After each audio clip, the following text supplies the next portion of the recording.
একটি ত্রিভুজাকৃতির ক্ষেত্রের ক্ষেত্রফল 84 বর্গ গজ। এটা হচ্ছে ক্ষেত্রফলের মান 84 বর্গ গজ। ত্রিভুজের শীর্ষবিন্দু হতে ভূমির উপর অঙ্কিত লম্বের দৈর্ঘ্য 12। ত্রিভুজের শীর্ষ থেকে ভূমির উপর অঙ্কিত লম্বের দৈর্ঘ্য। তা ত্রিভুজের শীর্ষ থেকে ভূমির উপর অঙ্কিত লম্বের দৈর্ঘ্যকে বলে উচ্চতা।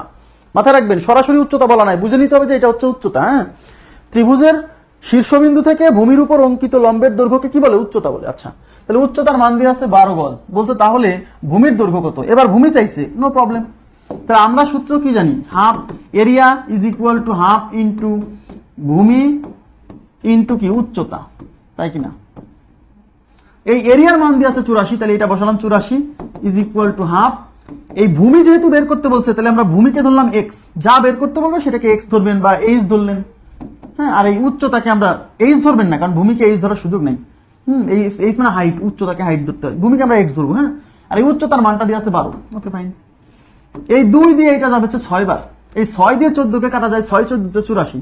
একবারে না বুঝলে সমস্যা নাই, এই পাশে 84 আর এই পাশে আছে x ইন্টু 6। এই 6 এই পাশে গুণ আছে, এই পাশে এসে ভাগ হবে, তাহলে এই পাশে 84 আছে, এই 6 এই পাশে এসে ভাগ হলো, ওই পাশে হচ্ছে x। ব্যাস, 6 1 কে 6, 6 1 কে 6 থাকলো 2, 2 এর পরে 4, 24, 4 6 24। তার মানে x এর মান হচ্ছে 14। That means x is equal to 14 গজ হবে। কেন?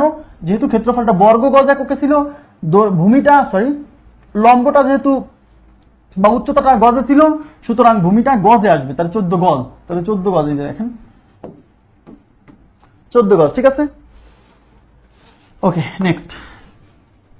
একটি ত্রিভুজাকৃতির ক্ষেত্রের ক্ষেত্রফল, এই জায়গায় একটু কারেকশন আছে। এই যে এটা 268 না, এটা হবে 264। হ্যাঁ, এটা হবে 264। 264।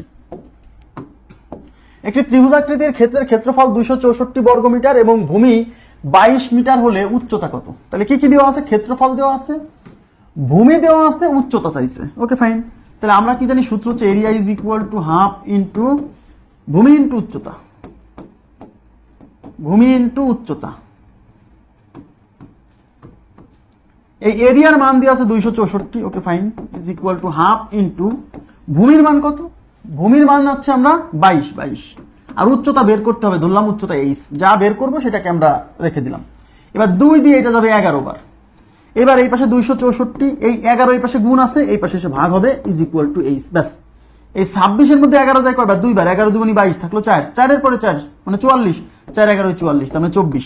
দ্যাট মিন্স এই পাশে 24, ওই পাশে এইচ, তার মানে উচ্চতার মান হচ্ছে 24। 24, এই যে 3 নাম্বার অপশন আছে 24। Okay next.